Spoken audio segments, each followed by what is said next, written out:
Hello everyone! The Lunar Festival is in full swing, the time of year where we celebrate Azeroth's great victory over an ancient evil. A time of remembrance for the valor and wisdom of that ancient age. A triumph earned over 10,000 years ago, when Azeroth had its first war against the might of the Legion. It was Queen Azshara and her Highborn that made contact with Sargeras. They planned on summoning the Lord of the Legion into the world. He would alter it, make it perfect, just like the Queen herself was. But not everyone was down with the extermination, and a resistance was formed. Night Elves themselves, Firbolg, Tauren, Irvin, dragons, demigods, and creatures of nature, all of them banded together and worked very hard to save their world. Many lives were lost in the war, but in the end they were able to stand their ground and send the Legion back to where they came from. No! This victory will not be ripped from my grasp. I will not return to him in failure. I will not be torn from this pitiful world. No! Magics were able to reverse the portal created over the Well of Eternity, but all this messing around, it made the well incredibly unstable and the land of Kalimdor sundered apart. Great parts of the land were lost to the bottom of the sea, but their people and the world itself, it survived. Now it's in the Moonglade, where the wild god Cenarius made his home for many years before the Sundering, and despite the destruction of the land, this area survived. A sacred place for druids, like Malfurion Stormrage. It was in this location where they formed the Cenarian Circle, named in honor of Cenarius. Malfurion and the Order busied themselves with upholding the balance of nature and healing lands still polluted with demonic corruption. Much of this they did in unison with Ysera and her green dragonflight, deep within the twisting pathways of the Emerald Dream. Now Moonglade's reflection within the Emerald Dream, it's the most sacred place in the entire realm. You might have actually visited it if you played during Legion, as this is the location where we fought against the corrupted Cenarius. If we can subdue him, I will do everything in my power to purge the vile touch of Xavius from his spirit. Malfurion and the other druids slumbered for decades at a time, their dream forms wandering Ysera's realm. Meanwhile, we had Tyrande the Whisperwind, Chandris Pheromone and the Sentinels. They maintained their guardianship over the Night Elf domain. They patrolled the forest without rest, ever wary of another demonic resurgence. Their combined efforts resulted in a long-sought period of peace and tranquility. Life in the forest and thickets of Hyjal thrived. In time, the enchanted keepers of the grove and woodland dryads emerged from the secluded Moonglade. The Night Elves revered these creatures, for they were Cenarius' own sons and daughters. Their presence in the wilds of Ashenvale was seen as an omen of better times to come, and it's here in the Moonglade where we gather to celebrate the Lunar Festival. A more recent entry about the festival, it mentions that the Cenarian Circle had good cause to celebrate. For the Lunar Festival, it marks the return of many ancients that fell in battles past. Goldrin, Malorn, Aviana and Cenarius himself, wild gods that we brought back during the Cataclysm. But this celebration is also darkened by the eternal torment of one of their own, Omen, who's actually quite a big threat to the druids, since every year during the festival, this beast stirs.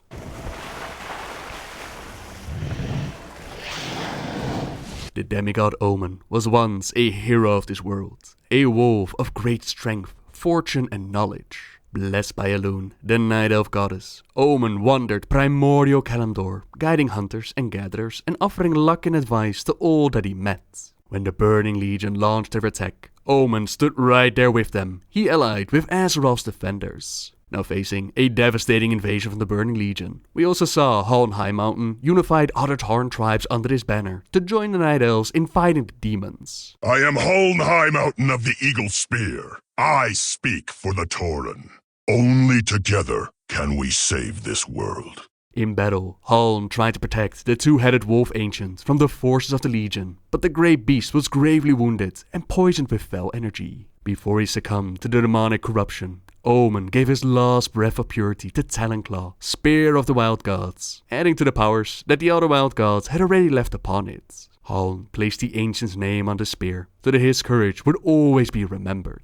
The spear would then be passed on through generations, eventually ending up in the hands of heroic hunters that proved themselves worthy. But Omen's defeat at the hands of the Legion, it had an everlasting effect on him. He had fought bravely, but after many battles, his wounds from the demonic forces, it plunged him into a deep, dreaming sleep. A slumber where fell-inspired nightmares slowly consumed him. When he finally awoke, centuries later, he had fallen to madness. The transformed Omen rampaged, no longer a creature of wisdom, but still possessing the strength of a loon's blessing. He tore through lands, killing and devouring. Terror roared before him, and death trailed in his wake.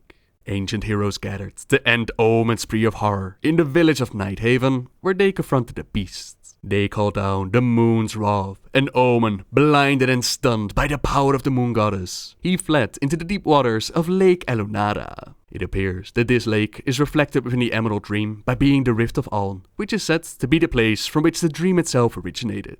That day marked the end of his rampage and symbolized a new beginning for the people of Azeroth and the followers of Elune. But that blessing of Elune, it makes the creature immortal, and each year during the Lunar Festival, he stirs again, and heroes of the land are called to defeat him once more. Although Omen is described as a two-headed wolf ancient, the model that they use for Omen is actually referred to as a neon in the game files. This appears to be a reference to the creature of the same name from Chinese mythology, who, according to tales and legends, started the beginning of the Chinese New Year. It is said that Neon would eat villagers, especially children.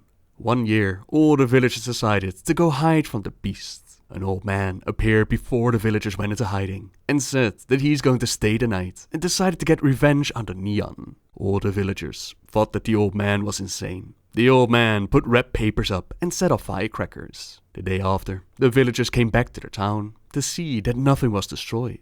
They assumed that the old man was a deity who had come to save them. The villagers then understood that the Neon was afraid of the color red and loud noises. When the new year was about to come, they would wear red clothes, hang red lanterns and red spring scrolls on windows and doors. People also used firecrackers to frighten away the Neon. From then on, Neon never came to the village again. So much like Omen, it would emerge from under the sea or mountains once a year to terrorize its surroundings. Now in Warcraft, we actually lure Omen out of the lake with the use of cluster rockets and the deaths of his minions, while Omen himself is no joke to take on. The raid boss still radiates with a loon's power, cleaving and star falling all over the place. Yet heroes are able to overcome these threats, and they're rewarded by Elune herself. Elune be praised! Hopefully next year, Omen will find himself again and return with a clearer mind. Or perhaps like the tale of Neon, it will eventually be captured by an ancient monk and retreat to a nearby mountain. Who knows? Now Omen being a reference to Neon is not Creative Inc. And apologies, I'll probably mispronounce a whole bunch of stuff and all my information it just comes from googling. But whereas the Warcraft Lunar Festival it's to honor the events and remember the lessons from the War of the Ancients, it also correlates with the real life Chinese Lunar New Year. The first day of Chinese New Year, it begins on the new moon that appears between the 21st of January and the 20th of February. In 2019, the first day of the Lunar New Year, that will be on Tuesday, the 5th of February, initiating the Year of the Pig. Chinese New Year is associated with several myths and customs. The festival was traditionally a time to honor deities as well as the ancestors. Most importantly, the first day of Chinese New Year is a time to honor one's elders. And families, they visit the oldest and most senior members of their extended families. Usually their parents, grandparents and great-grandparents. So if you ever wondered why part of the festival is to go fly around the world and talk to the spirit of the elders, that would be it. You have the opportunity to honor your elders. In doing so, you'll also honor their culture and their people. Those who show the elders respect will be rewarded with coins of ancestry and lucky red envelopes, which contains either a lucky rock cluster or an elder's moonstone. That also goes back to the real life customs. Red envelopes are gifts presented at social and family gatherings, such as weddings, or holidays, such as the Chinese New Year. The red color of the envelope, that symbolizes good luck and is a symbol to ward off evil spirits. To be fair, the color red in general is often seen during the Chinese New Year, since traditional beliefs held that red could scare away evil spirits as well as bad fortune. So these coins gathered in game, you can of course exchange them for a variety of items, from ancient heirloom gear to patterns and schematics to make or launch more fireworks, to food, lanterns and clothing. Fireworks are once again linked to the evil spirits, but what's interesting is that the in-game description, it mentions that the innovative and artistic engineers of Undermine have been slaving away since the display of pyrotechnics in July. July would be the Midsummer Fire Festival, where you can also watch a fireworks show from the Goblins. Their latest and greatest, not to mention highly dangerous creations, will be on display in the cities of the world every hour after sunset. Keep your eyes to the skies, and be sure to stick around for the finale. Now you might remember me gushing over the Undermine during the alpha beta testing of Battle for Azeroth, since at one point, what we now know as the Mother Lodes, that was hinted to be the Undermine. In essence, it's kinda the Goblin capital of the world, located on the small island of Kazan, which, as you might remember, that blew up with a cataclysm, but was not entirely destroyed. Get down in the hole, you worthless! Seeing how they're still producing beautiful firework displays, I still cross my fingers that one day we can explore the beauty that is Undermine. Now of course, any good celebration is accompanied by good food, but the dumplings you can buy, they actually symbolize wealth, because their shape, it resembles a Chinese saishi, which is a type of silver or gold ingot currency used in Imperial China from its founding under the Qin dynasty until the fall of the Qin in the 20th century. Again, apologies, I'm purely working with Google here, and it kind of feels like I'm writing a school report, but I'm also learning a whole bunch of new things, which is kind of awesome. The wearing and buying of new clothes is another clothing custom during the festival. They symbolize a new beginning in the year and enough things to use and wear during it. The flower crowns are meant to bring good fortune, prosperity, courage, or even misfortune for those that dare to go for the dark circlets. The last thing you could potentially buy, that is among some of the favorite toys you can have, it is the dragon costume. I call the head. Oh, I'll be the body. And I'll be the tail. 3 pieces make one to dance away the night. Dragon and lion dances are common during Chinese New Year. It is believed that the loud beats of the drum and the deafening sounds of the cymbals, together with the face of the dragon or lion dancing aggressively, that can evict bad or evil spirits. And that's pretty much all there is to the celebration of the Lunar Festival, a Happy New Year celebration inspired by celebrations in the real world.